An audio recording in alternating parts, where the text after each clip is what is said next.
Hi, folks. Thanks for tuning in to another installment of Tinnitist TV.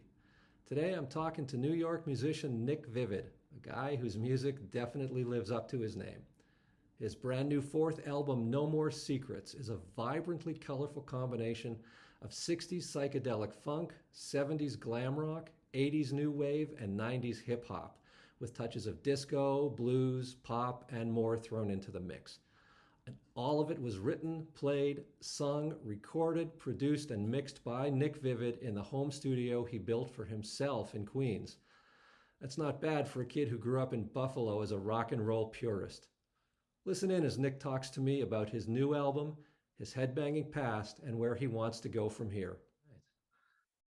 Well, first of all, Nick Vivid, hey, thanks for doing this. Nice to meet you. Nice to meet you too. Thank you.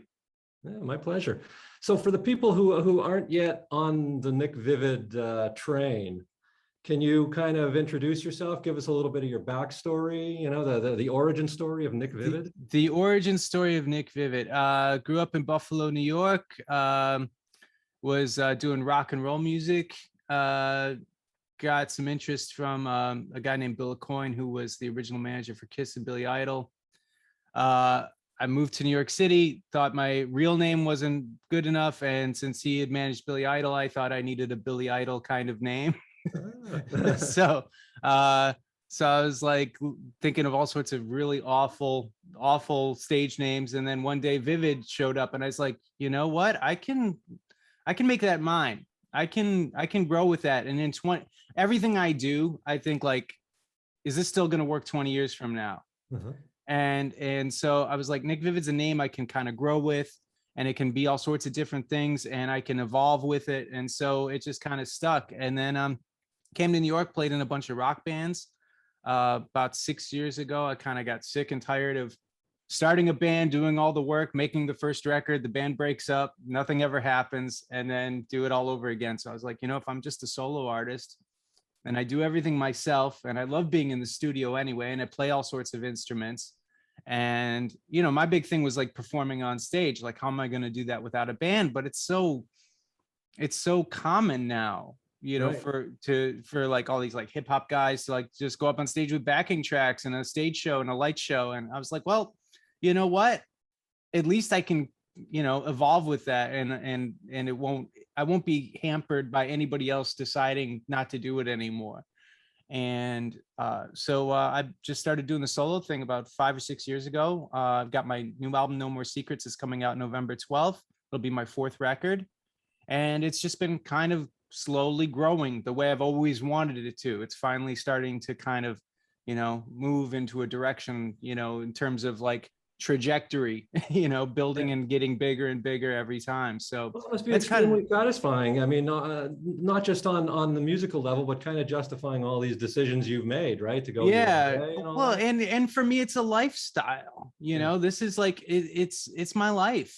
This is I've been in so many bands with people, and this is not to put anybody else's decisions down. Like if somebody wants to like play in a band and like do it for fun on the weekends, and like one day decides that, that's fine, good for you, but that like for me, there's like a kind of this kind of militant mission in my brain somewhere. I can't even quite explain it, but I'm like, it's like Blues Brothers. Like I'm on a mission from God, I don't even know what it is, but I just feel driven to like, I have to see this.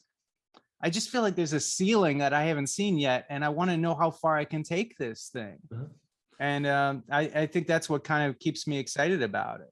So how does a white kid from Buffalo who grew up listening to rock and roll end up having so much groove and soul as you do on your albums, and not to mention one hell of a falsetto? Oh, thank you. Where does that transition come into play? My dad was a DJ on a soul station in Buffalo called WBLK, which is still there. He listened to black music, and he raised me on black music, at least that side of the house. My mom's side was more into glam rock, Bowie, Iggy, all the stuff that you love, apparently. Which I absolutely like. I feel very akin to Iggy in terms of stage mechanics, and but the soul stuff, you know, my dad was like always playing that stuff in the house. Little Richard, Fats Domino. You know, when hip hop was first coming out, you know, he was way big into Sugar Hill Gang and things like that. He definitely was like, as far as soul music goes, he knew what hits were. And when I started doing this kind of music, he actually started liking my music for once. Great. So That's always a plus. He stopped telling you it wasn't too late to go to law school. Yeah, or something like that. Yeah. So that it was just kind of ingrained in me. And I didn't think I could do it. You know, when I was first starting a solo thing, I was like, well, you know, am I doing rock and roll just because it's what I've always done, or is because it's what I love? And I do love it, but I also felt like I was being limited by my own beliefs in what I was. And as soon as I'm doing that, I feel like it's always a good time to try to push myself outside of that and see what else I can become. And so I started doing this other kind of music and throwing some electronic stuff in and some of my krautrock influences and some of the, you know, craft work and like all, you know, and then some of the post-punk stuff, and like bringing some of that in and seeing what it could evolve into. And yeah, and the soul part about it, you know, it's just like, well, I love, you know, I can kind of do that Curtis Mayfield kind of thing, and bring that into it. And you know, it's weird too, because I love commercial music to a degree, and I love pop music to a degree. And I always think I'm doing things that are very commercial, but I don't think they are, you know, in terms of like, ways, for sure. Right, Yeah. right. But there's like a pop sensibility, but I always have to, I'm like, oh, that sounds too much. That sounds like too much like it could be on the radio. So we got to make it, you know, we got to rough it up. And it, you You're know, self-sabotaging. Yeah, exactly. I got a little bit of that self-sabotage. Just might explain a few things, you know, for artistic merit. It's like, this won't be artistically good enough if it's too popular.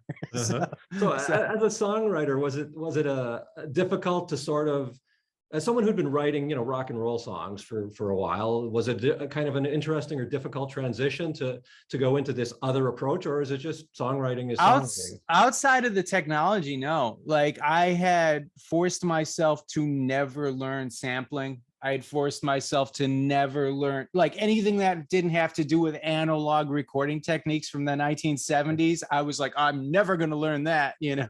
Self-sabotaging and Luddite. This is where we're going here, right? Exactly. That's exactly. So you learned all these things. I'm learning a lot about myself today. This is great. I can take this to my therapist. If you want for this therapy session, if it makes you more comfortable. So you went and taught yourself all of these tech savvy things, yeah? Yeah. I was like, well, these are the things I probably need to know. And then I taught myself, you know, a lot more meaty kind of things. Like, I incorporate that in my stage show. Now you can see the lights behind me. I'm still doing production rehearsals for the upcoming release party, and you know, all my lights are synchronized and everything's, you know, I have a computer background. I just never like, I never allowed myself to use it in music the way I'm using it now. So it's really like everything's kind of coming together. Again, it was me going, oh, I'm supposed to be this, and then myself saying, well, why are you adhering to these rules that you made up in your mind years ago? You know, it's silly. So I'm just kind of allowing myself to let things be what they're going to be now, as opposed to saying, oh, you are this and you can only be this. No, that's the best way to approach it, obviously. How did learning this technology free you up creatively? Because I would imagine once you started sort of getting into, you know, sampling and looping and a lot of these other things, all of a sudden these become ideas for songs, or these become new tools in your arsenal, right? Yeah, absolutely. And that was another thing I had to overcome, because you see people like Jack White who are like, oh, well, I keep myself in this box, and therefore I know, right. And then I'm like, I don't think I should be in a box. You know, I think I'm actually better off not having so many rules and allowing myself to see where this goes. I think I got to rein it in at some point, but also I think my natural inclination sonically or artistically is to go certain places, you know, things I like to hear, things I don't like to hear. Sure. So I'm kind of allowing that trust in that to keep me, you know, focused and centered sonically and artistically. But What was the original question again? I was talking about whether technology had become a creative tool for you, essentially. Right. So I was allowing myself to like push myself like with all these different things. And yeah, it really has. You know, I can now write on a piano or a synthesizer, and I look for a sound that inspires something. This last album, I used a lot of samples again, which I hadn't done the last few records. I, you know, just bought like tons of sample packs online that these, you know, other art and using other artists' ideas as a springboard to get my own ideas going as a way to kind of jumpstart some creativity there. That really was kind of interesting. I did a lot of that on this last record.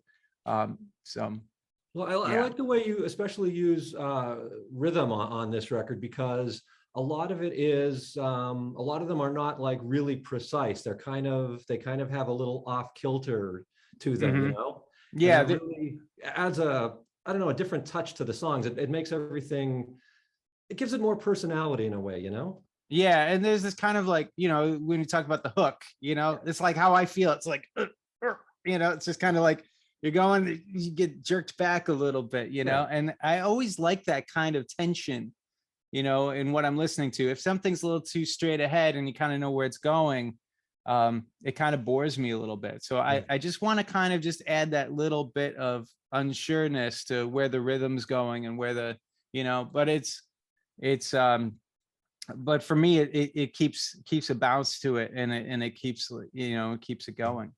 Where does a song typically start for you?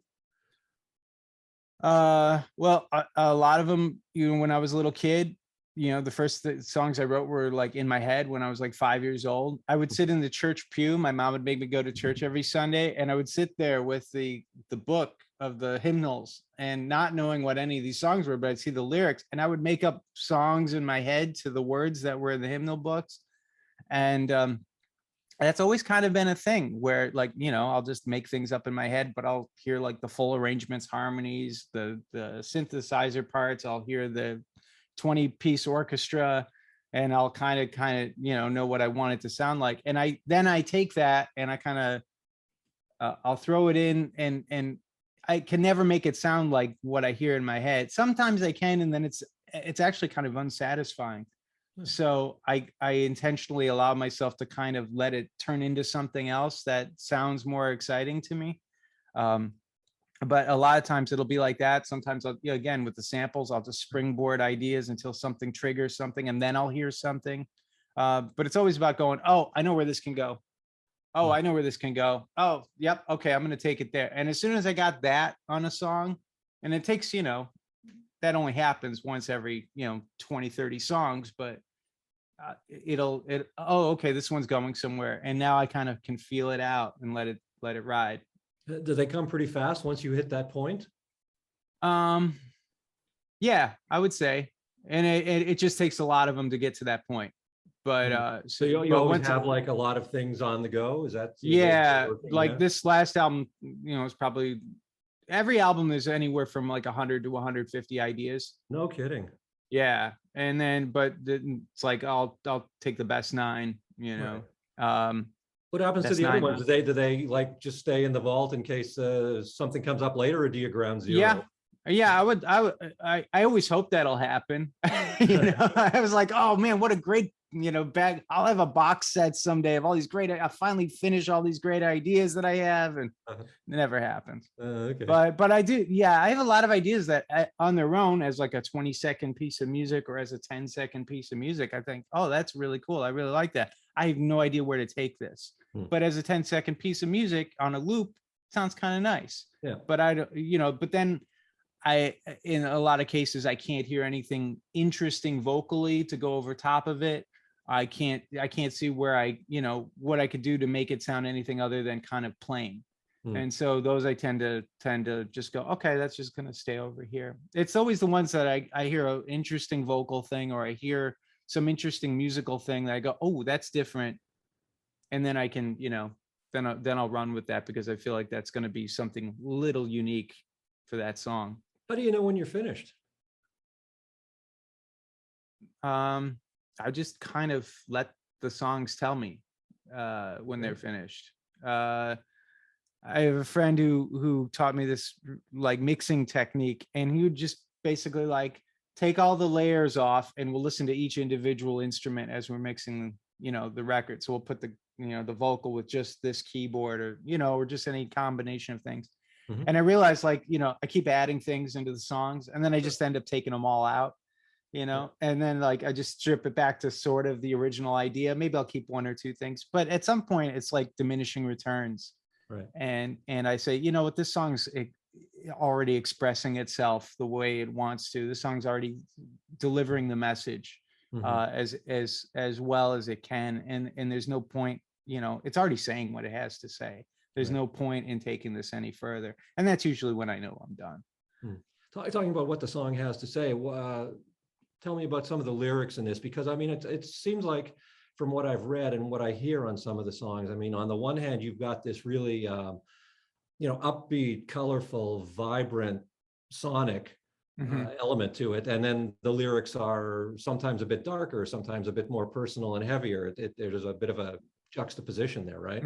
Yeah, for sure. I always loved like bands that did that, like the Smiths, Morrissey singing these dreadful lyrics over these happy-go-lucky songs, or something like that. I mean, that's not necessarily by design. I want my music to feel like that. First of all, the music side, I want it to feel like that. And then vocally, lyrically, I just never been good at writing about anything other than my life. I'm like, I can't be, Ronnie Dio and sing about dragons, or at least, I mean, I could, I guess, but I can't live in like a super fantasy world. I can get a little extreme and a little like surrealistic sometimes, and a little exaggerated, which I enjoy, but I can't seem to get past the fact that it seems like I don't see the point in doing it unless I can convey some kind of life experience, that something I've learned, something I'm sure, I want to share with the listener something about my life. I want people to get to know me. That just seems to be a drive. And then again, that's like apart from the music, that's kind of vocally what I want to say. And then musically, I'm like, that's the kind of things like that are kind of driving me right now musically. So we'll just throw them together, and that's kind of how it is. Do you ever have writer's block?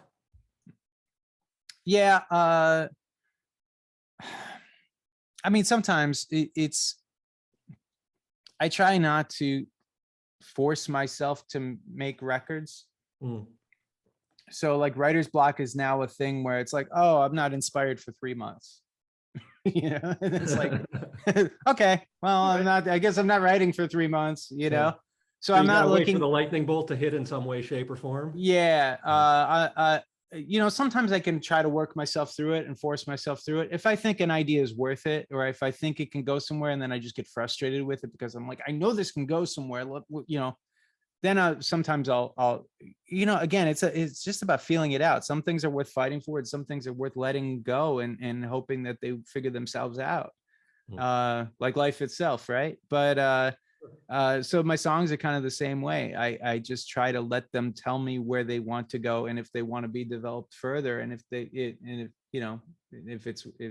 the kind of thing that I need to work through and push through, or if it's the kind of thing I need to kind of just ease off and let it figure itself out. The other thing I notice about your songs is that they're all very compact. I mean, nothing really, most of them are under 3 minutes. They're very tight. There's not a lot of Right. You don't go off on a lot of tangents. This album was like that for sure. Yeah, I've done that before, some songs, because there's a proggy side to me that likes to experiment musically. But this album was really all about, the old punk adage, don't bore us, get to the chorus. Like, I just wanted the arrangements really tight. I wanted the production really dry. I wanted everything really kind of just in your face, and sparse instrumentation, just get it down to the brass tacks and the bare, the bare essence of everything. Well, you were building your box.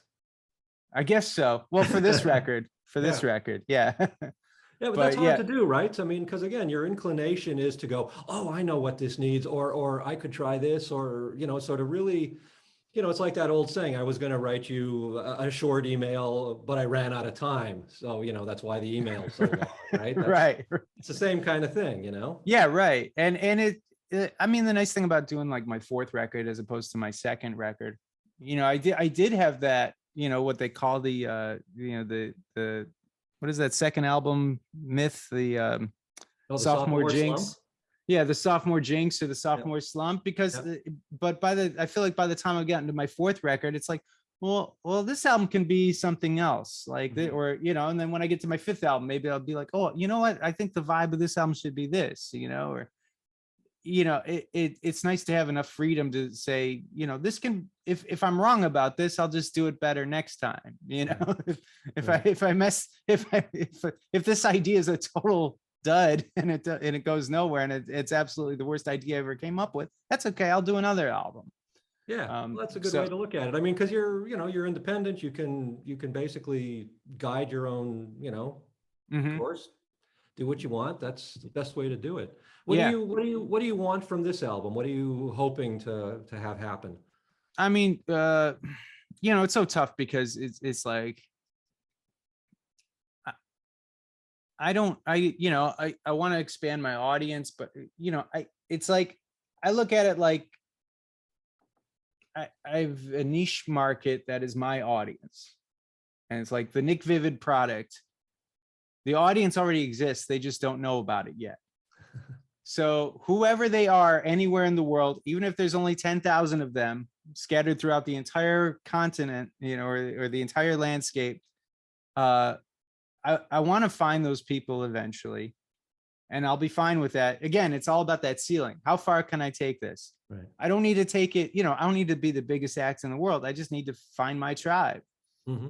And then from there, I want to tour, and like we did the tour right before the pandemic hit.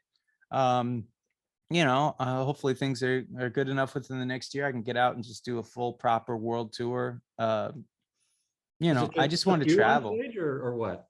I'm sorry? Is it just going to be you on stage, or just me on stage with the backing tracks, the light show? Again, everything's like, it's like a one-man show. It's just me and my girlfriend. We travel in our van, and she does my costumes. She works in wardrobe for television shows and stuff. So which is good, because if I have to dress myself, I can get a little out of hand. I can see. Right. This is subtle. Anyway, we make a good team. And I just go up on stage, we set up the lights, set up the sound, and I literally and I used to do sound in clubs. So this is like, I'm going to make this super easy on the sound man. I'm going to have all the tracks mastered. I'm going to have my own compressor on the vocals. Everything's already going to be set to go. And I'm just going to hand him 2 XLR cables and be like, here, man, just plug it in, set it to, 5, and go out and have a smoke break for a half hour. Don't worry about a thing. I got this, and she sells merch while you're on stage. Yeah. Yeah, exactly. That's basically it. And so it's just like the two of us, and then we put it back in the van and go travel to the next city, Well, you wouldn't be the first people who have done that. I mean, they're like Jucifer. I don't think they've had a home for years. They were, just two people, husband and wife in the van touring, 2-piece metal. Are they the ones who had bring 27 amplifiers with them? Yeah, like the giant wall of amps. I worked at a club. We had them there one day. I saw a photo. I was like, how many amplifiers? Yeah, it's absolutely all amazing. Shapes and sizes of Fenders and Marshalls everywhere. I'm like, okay. Yeah, amazing band. But yeah, just the two of them, and I guess a motorhome with a trailer to carry all those cabinets. But yeah, it's amazing. Yeah, no kidding. So talking about that, what do you listen to? What artists are sort of go-to for you? When you it changes a lot. My favorite band growing up was Kiss. I always loved that theatrical thing. So I'll be in modes where I'll still be in classic rock modes: Kiss, Alice Cooper, Blue Oyster Cult, Black Sabbath, Thin Lizzy, and then I'll have my punk side, Iggy, Bowie. I'll do the more avant-garde stuff. I'll listen to some noise sometimes. I'll listen to some new wave of British heavy metal stuff. I know I saw you were a King Diamond fan. Yes. King Diamond. Witchfinder General, Yeah. you know, all those bands. Yeah, all that stuff is great. Merciful Fate. I remember because my mom was pretty religious when I was a kid, and like this kid in high school gave me like a Merciful Fate tape, you know, and I was like, I had to hide that one, you know. It's like, I was like, oh wow, this is pretty crazy. I can't believe there's music like this. You're gonna have to make the metal album someday. You know that, right? Yeah, I know. I've already started writing it, but you know, it's just a process. It takes time. But Dragon songs? Come on, dragon songs? dragon songs, yeah, possibly. Well, you know, a song about a dragon's evolving into a, I don't know, Take figuring out life. put them with Yeah, well, you know, life lessons for dragons. You know, there you go. It's happening right in front of us. Cool. So have you, I mean, talking about, you know, all these songs you've always got on the go. I mean, are you already thinking ahead to the next album? Is that how far ahead you work? Yeah, I actually already started recording it. I have one song that's already done. Again, you know, it's one of those things I'm not expecting to write. I was just like singing this melody one night. I sometimes, you know, make up little fun songs. I'll sing in the house. Like we have a little bird feeder. I'll write songs for the birds, you know, and I'll just sing them little melodies and stuff. And then one day I was like, no, that melody's not too bad. That's a good bass line. And then, you know, so like I recorded and I'm like, next 5 minutes later, I'm like, this is a song. And then next thing you know, the lyrics all came out. I'm like, that never happens. So I literally just have to record the vocals on that one and mix it. But yeah, so that one's like feels like a keeper for the next record already.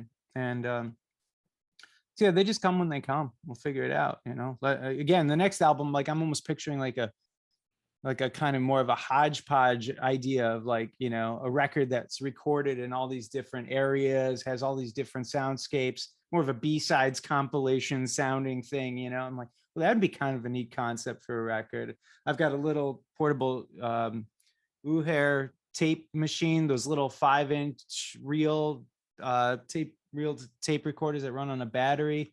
And I'm gonna go around sampling sounds on the next tour and, you know, sample the sound of my van and sample just different things, you know, and try to like go into records or go into music stores and sample snare drums while that nobody's looking, you know. Stuff like that. We'll see what happens. Sounds like you've got it all figured out, man. Yeah, well, it's, you know, I just want to do things I haven't done before. And, you know, all these ideas are just like, oh, what can I do next time around? Just to keep myself excited, especially right now. It's like the album's coming out in just under 2 weeks. I got a release party. I'm pretty well prepared for everything at this point. So it's like 2 weeks where it's like creatively kind of boring for me. And so like I gotta like start thinking about other things, or I'm just gonna go out of my mind right now. You're kind of ADD. Yeah, and it's like anything that's like too routine gets a little weird for me. So, which I understand and appreciate. You know, I don't mind doing as many rehearsals as it takes to make sure the show looks as good as possible, because that's paramount to me. Is the professionalism of it all, making everything look like it's as well put together as possible. But yeah, I need to keep creative in other ways. It's you know, to some degree. So yeah, I'll even do computer programming just for fun, just to do something, you know, that I haven't, you know, just for fun, just to keep my mind occupied. I'll go and play on the computer and like write a program or something, just to keep it together. So let's recap: self-sabotaging, Luddite, ADD, okay. Thick-headed. That's all the time we have for today's therapy session, Nick Vivid. Thick-headed, stubborn. Stubborn? Okay. Yeah, I'm gonna throw stubborn in there. It kind of goes along with everything else. But a great fashion sense. So I'd call it passionate and focused personally, but you know, we'll see what happens. Tomato, tomato. Exactly.